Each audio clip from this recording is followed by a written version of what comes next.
When you have been lied about for a series of years, how hurtful that is. So imagine that for over a period of months and years, and you know that it isn't true. Gone on Oprah, I didn't know. I had no idea how racist they were. It's the royal family. You didn't Google these motherfuckers?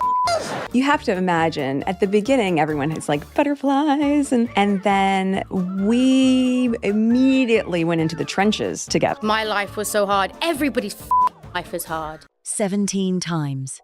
That's how many times Meghan Markle sat in front of a camera, looked the world dead in the eyes, and told a story that quietly crumbled the second someone actually checked the facts. Every single one comes with a receipt, the hard kind. Going back through these interviews, the stories told on those sofas just didn't survive a basic search. Today, we're counting down the 17 biggest whoppers she's delivered on live television the honest way. Her words first, straight from her own mouth. We're kicking off with the biggest one of the lot, the accusation that put a target on the entire monarchy. It was the moment the whole world stopped scrolling. She falls in love with the prince, and because of that, she has to lose her voice. But by the end, she gets her voice back. I get my look. My look. She likes my look. Your fashion is like one of my favorite things. On Oprah's sofa, Meghan dropped the bombshell that someone in the royal family had expressed concern about how dark her baby's skin might be, and she tied that directly to Archie being denied his title. 50 million people gasped. One problem: the title had absolutely nothing to do with skin color, and everything to do with a rule written in 1917. King George V locked it in over a century ago. A monarch's great-grandchildren simply don't become princes. Archie wasn't passed over. He was a great-grandchild, and the rule is the rule. Here's the part that shuts the whole argument down. The moment Charles became king and Archie moved up to grandchild status, the title came automatically. No apology, no change of heart. Just a 100-year-old rule doing exactly what it's always done. Even outlets with zero love for the palace landed in the same place, the rule book, not racism. If that one was the bomb, number 2 is the fairy tale she pulled straight out of thin air and impossible to ignore because the man she named didn't stay quiet. The Archbishop of Canterbury went on record and dismantled the whole thing. He signed the real certificate, he said, and signing a false one would have made him a criminal. So the only wedding that ever legally happened was the one 1 billion people watched on television. That cozy garden ceremony was a private blessing she quietly upgraded to a wedding because it made the story sound better.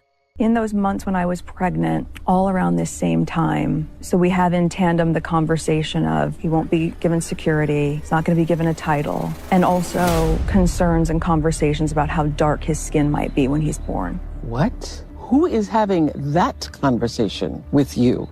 When your own officiant calls your fairy tale a potential crime, it stops being romantic. It becomes a correction. Number 3 comes with a furious etiquette coach and actual footage of her doing the exact thing she claimed she never knew how to do. Poor, unprepared Meghan thrown in at the deep end. No guidance. Didn't even know how to curtsy for the Queen. Touching story. Shame there's proof. A man named Edmund Fry, who ran a proper British tea room in California, says he personally taught her how to take tea with the Queen before she ever met her. And he is not happy about being erased from the story. He'll tell you straight he's appalled. But honestly, you don't even need him. Roll the tape from her acting days and there she is, curtsying on camera like she'd done it 100 times. The curtsy she couldn't do is sitting right there in her own showreel. There's a conversation with you? With Harry. About how dark your baby is going to be? Potentially, and what that would mean or look like. She wasn't unprepared. She did the work, then sat on Oprah's sofa and pretended she'd never even seen the book. Number 4 is where she rewrote Who Cried First, and the staff who were actually there don't back her version. For 2 solid years, the story was locked in. Meghan made Kate cry over the bridesmaid dresses. Simple, clean, settled. Then came Oprah's sofa, And suddenly the whole thing flipped.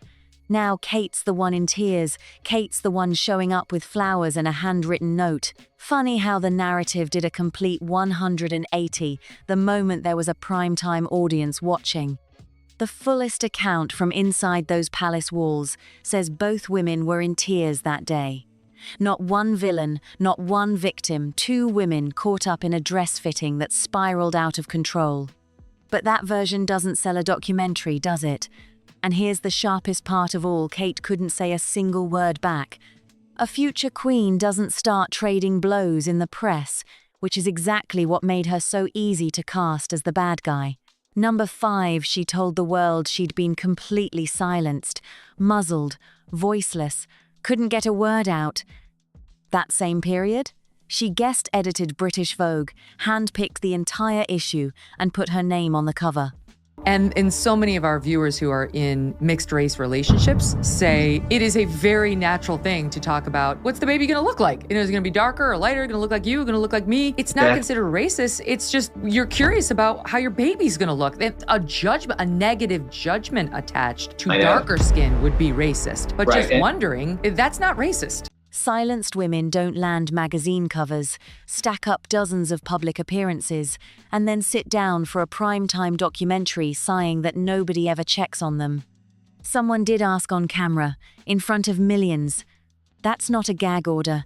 That's the kind of press tour half of Hollywood would walk over hot coals for. The only thing that ever got silenced was the version of events where she wasn't the main character. Number 6 is fresh, and her own famous friend torched the story publicly on a podcast. A photo surfaced from Kris Jenner's 70th birthday party, Harry and Meghan right there in the frame. Suddenly, the Sussex camp is briefing that it went up without their approval and simply had to come down.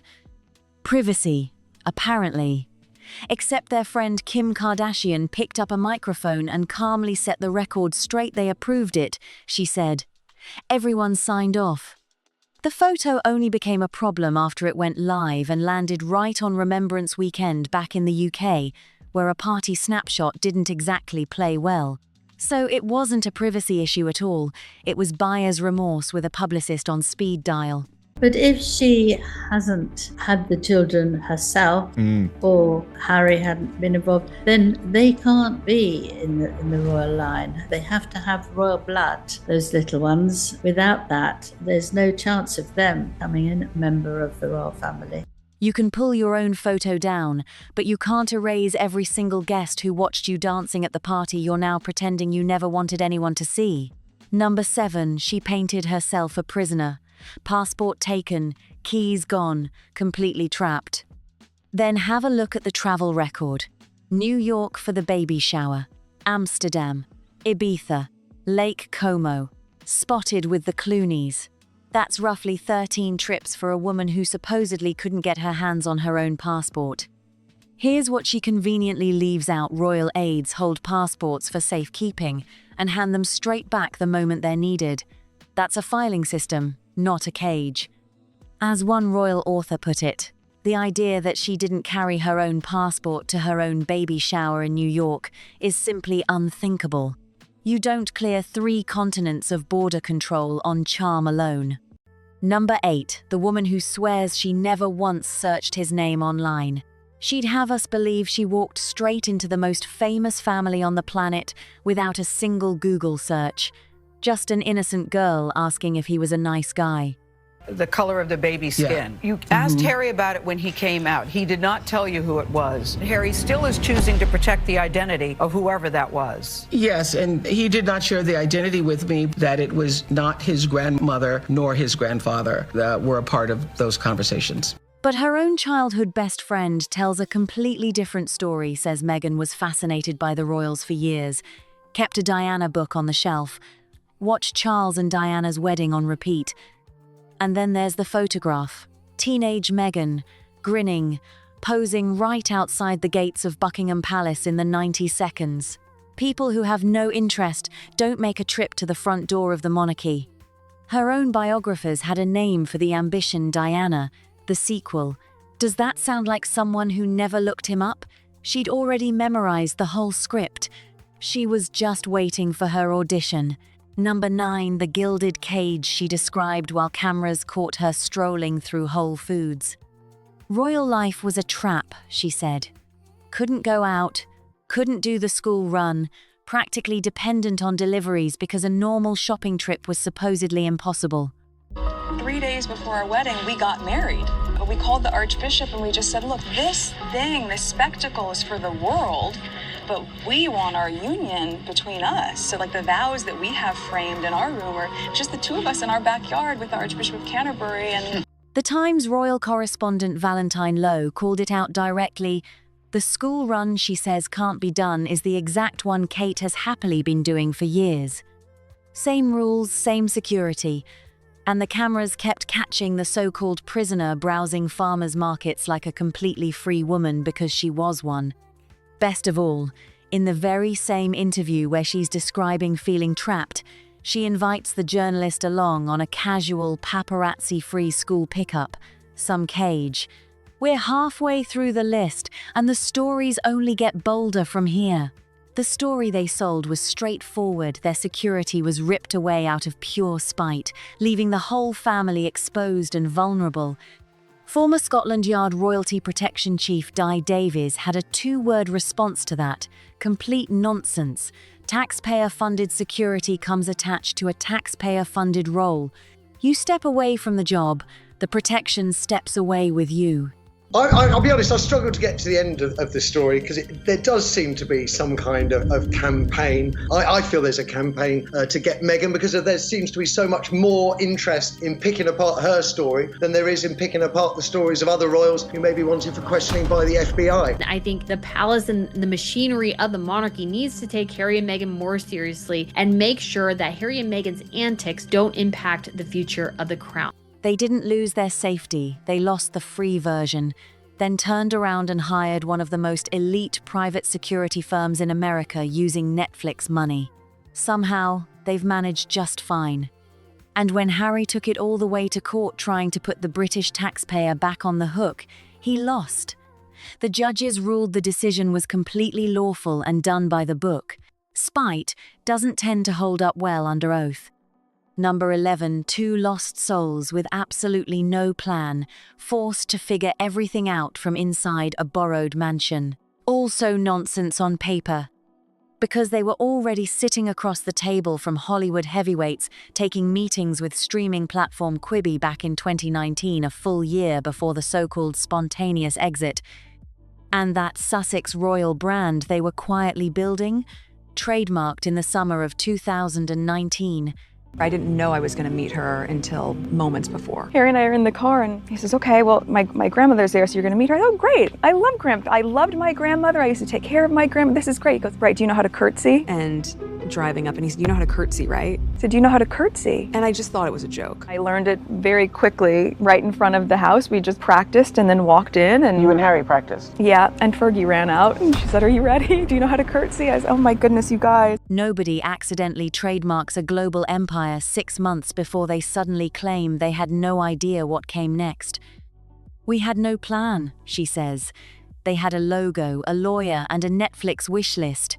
Number 12, the couple who never wanted to leave, with a one-way ticket already booked. They never wanted to go, she insists. Pushed out, heartbroken, dreaming of splitting time between 2 countries. Yet the behind-the-scenes maneuvering toward the exit was apparently already in motion as far back as late 2018, with Harry reportedly meeting Oprah privately in a London hotel barely 6 months after the wedding. Confetti had settled. Her last visit to the UK was September 2022 for the Queen's funeral. She hasn't been back since. That's not one foot in both camps, that's a one-way ticket with a very convincing story stapled to the back of it. Number 13, she blamed the tabloids for her father's scandal, except her father openly admits he created the whole thing himself. Americans will understand this. We have medieval times, dinner and tournament. It was like that. Like I curtsied as though I was like, pleasure to meet you, Your Majesty. She claimed the press deliberately sat on her father's story, then dropped it right before the wedding to sabotage her big day. There's one enormous detail missing from that version.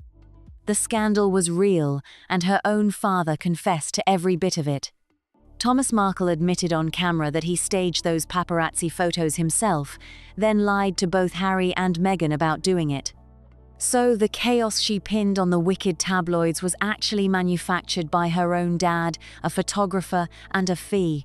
Blaming the messenger is a whole lot easier than admitting the story was true. Number 14, a global summit for young world changers that somehow turned into a solo spotlight moment.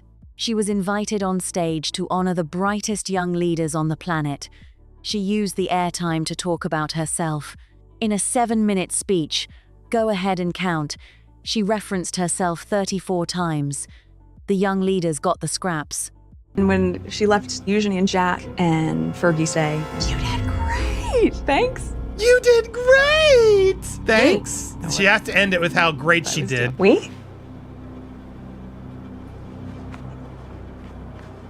And the big emotional finish wasn't a cause or a campaign, it was a small paper name card she'd kept as proof she'd been in the room. The entire summit got reduced to her supporting act. What makes number 15 stand out is the production that quietly grew up around it. By the time the story reached her podcast, an overheated heater had been upgraded to a fire, and an ordinary day on tour had become ironclad proof of how heartless the palace was for making her push through it. Even royal aides and reporters who are genuinely sympathetic to her pushed back on that one. A smoking heater, they said, not a fire, and the child was never even in the room. The scare lasted about a minute. The story got a full episode. Number 16, the great pantyhose struggle, which somehow became a business opportunity the moment money entered the picture. She says she had no idea, but a dedicated Suits viewer, the show that Meghan starred in prior to her royal role, discovered that Meghan did a curtsy in Season 2, Episode 6, that would have been shot in July 2012. By her own account, being asked to wear nude tights was so suffocating, so inauthentic, it made her personal list of royal hardships. Her own words for it, a silly example. For once, we're in complete agreement, because that same oppression quietly flipped into a revenue stream. She sold designer tights through her own closet sale, publicly praised a brand offering nude tights in 7 different shades, and then stepped out months later wearing a pair of black tights without a word. Funny how the chains always seem to loosen the second there's a price tag involved. And number 17. This is the one we're not going to treat lightly. We'll pick apart the other 16 all day long, but not this one.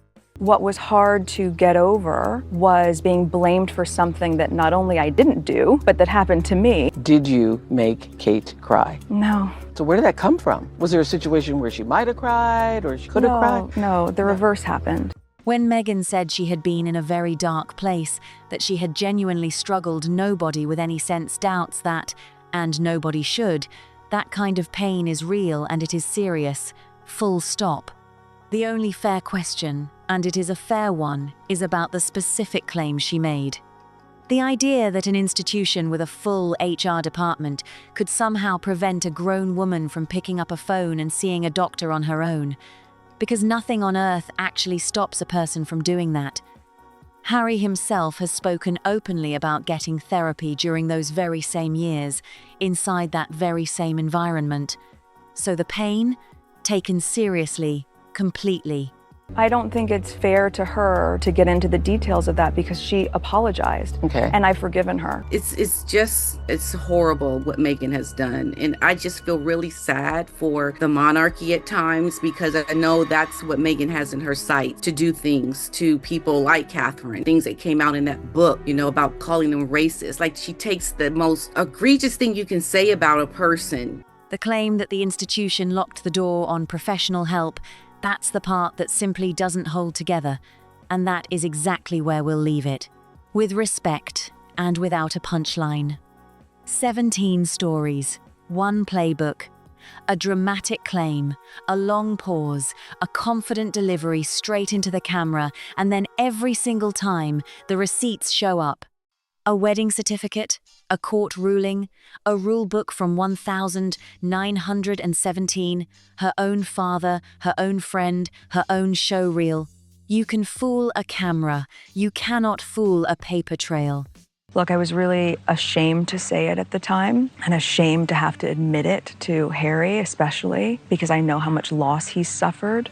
But I knew that if I didn't say it, that I would do it. And I just didn't want to be alive anymore. Where Harry is looking at Chris. If you look closely, okay. His eyes. Do you see where they are? On her boobs. And he looks wasted, wasted. And Meghan, that's your prize, okay? That's your duke, your prince of the blood. He's ogling a 70-year-old woman. So, which one got you?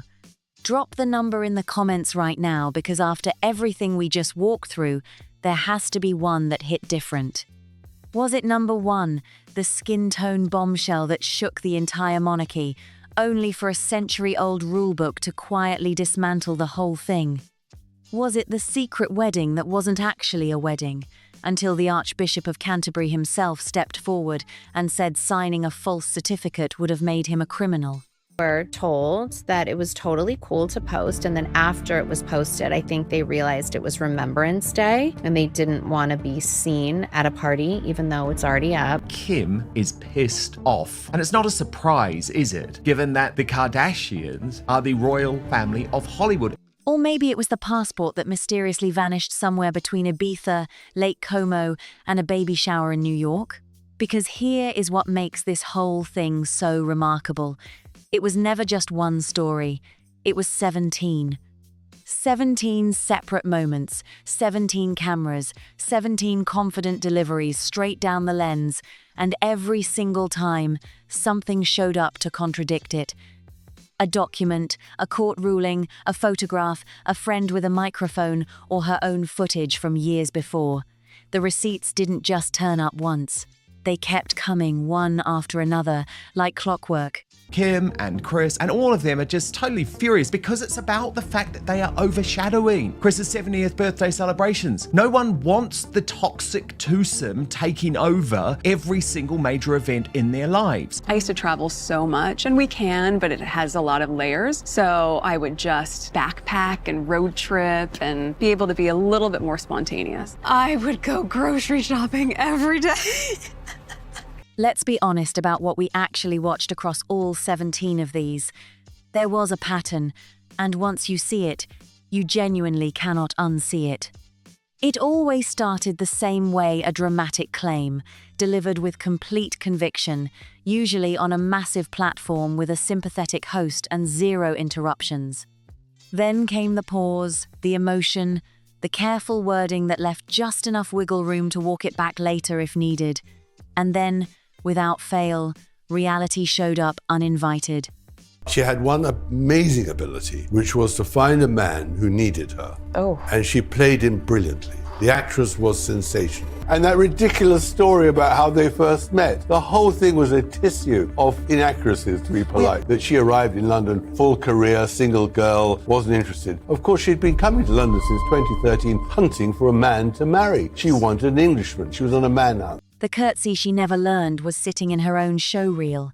The silence she described came wrapped in a Vogue cover she personally curated. The cage she was trapped in had a farmer's market, an Ibiza trip, and a Lake Como holiday visible through the bars.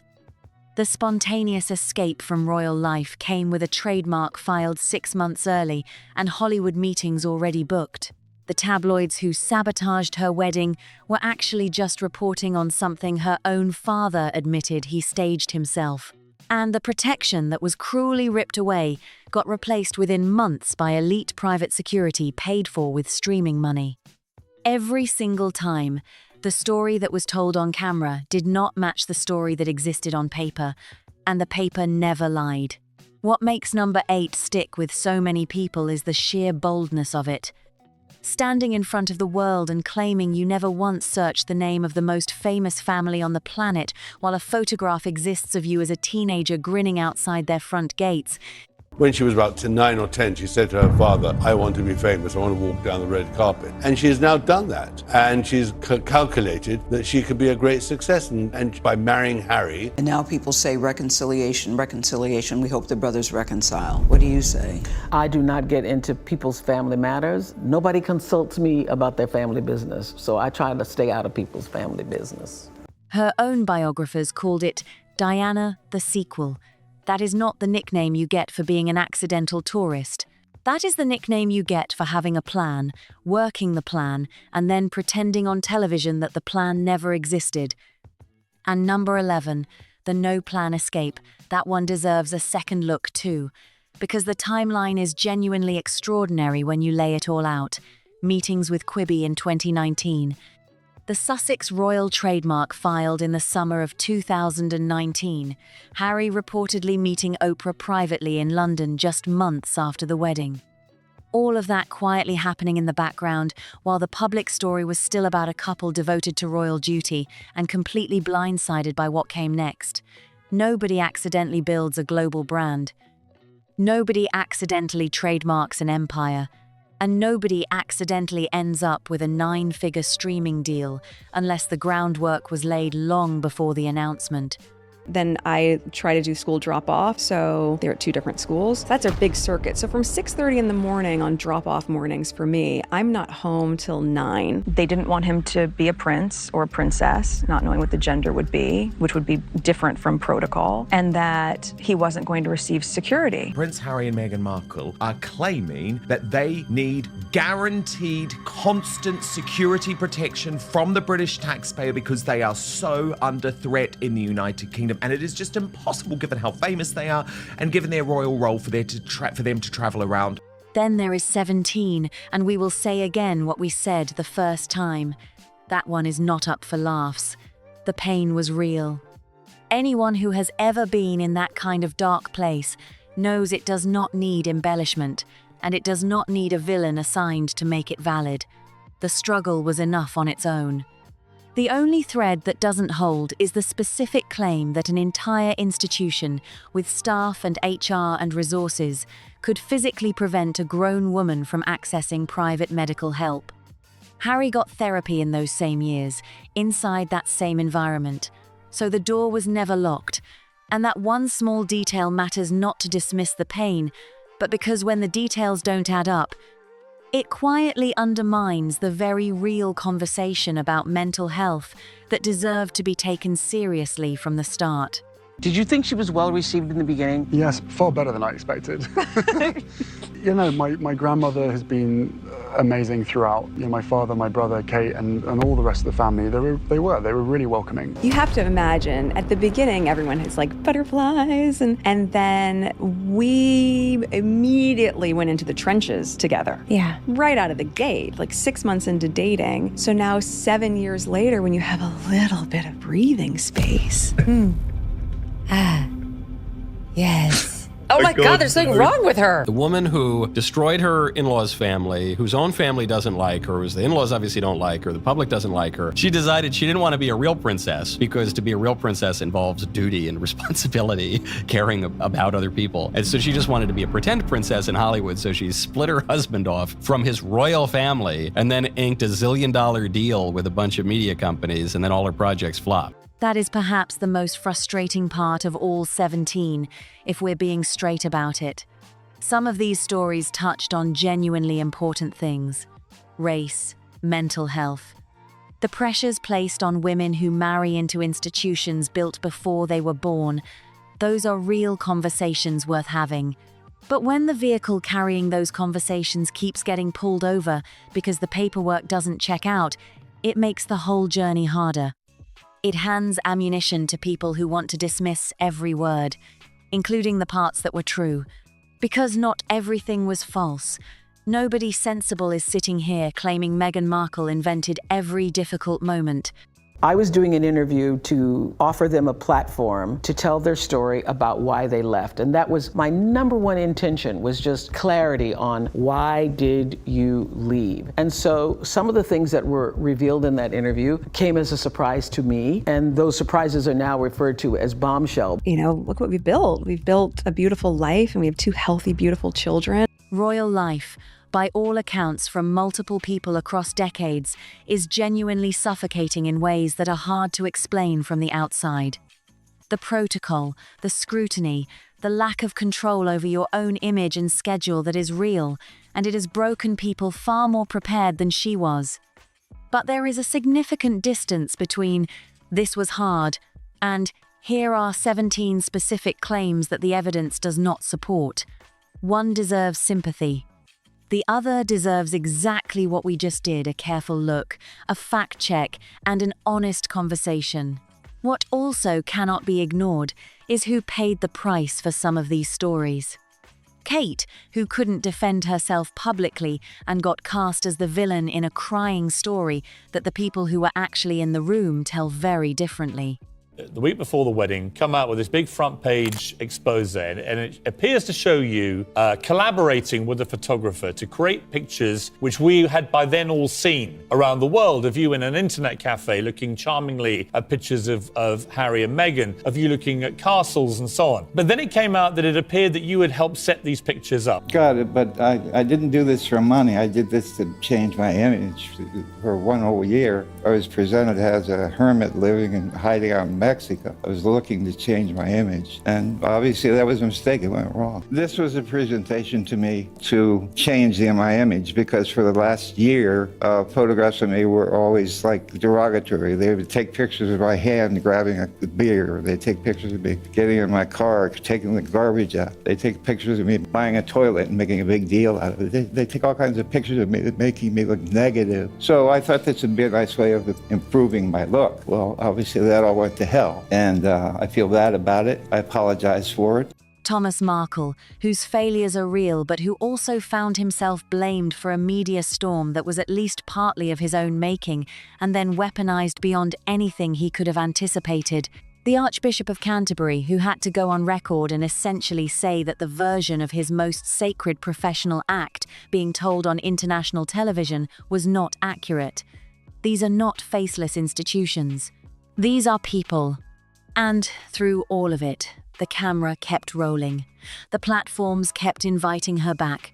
The audiences kept tuning in.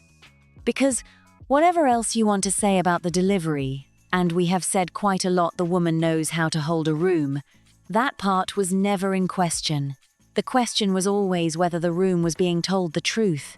I'm so grateful to be in your company today. I was first invited to be a counselor at One Young World. I was probably a lot like each of you. How am I here? And there I was the girl from Suits. How can they be allowed to do this? To run around like a rival royal family, including in this country. A country they've been trashing, with a monarchy they've been trashing, with a royal family they've been trashing. Why do we let this happen? 17 moments, one pattern, and a paper trail that outlasted every single one of them. So here is what we want from you right now. Drop your number in the comments. Which one was the most audacious to you personally? Which one made you do a double take? Was it the wedding that wasn't a wedding? The passport that traveled across 3 continents while being confiscated? And they were piling on Meghan as a liar, as an insufferable narcissist, as completely inauthentic, as who does she think she is? She married into this family, all she does is trash them, she's a hypocrite, she's trying to monetize her own children off the backs of the royal family, the ailing queen. The heater in the nursery caught on fire. There was no smoke detector. Someone happened to just smell smoke down the hallway, went in, fire extinguished. He was supposed to be sleeping in there. And we came back, and of course, as a mother, you go, oh my God, everyone's in tears, everyone's shaken. And what did we have to do? Go out and do another official engagement. And I said, this doesn't make any sense. Can you just... Why did you not bring him? I was like, can you just tell people what happened? The etiquette training that showed up in her own acting footage? The Kim Kardashian correction that came out of nowhere and flattened an entire privacy claim in about 30 seconds. Tell us below, we read every single one, and this comment section is always worth scrolling. If this video had you nodding along, hit the like button right now. I had to wear nude pantyhose all the time.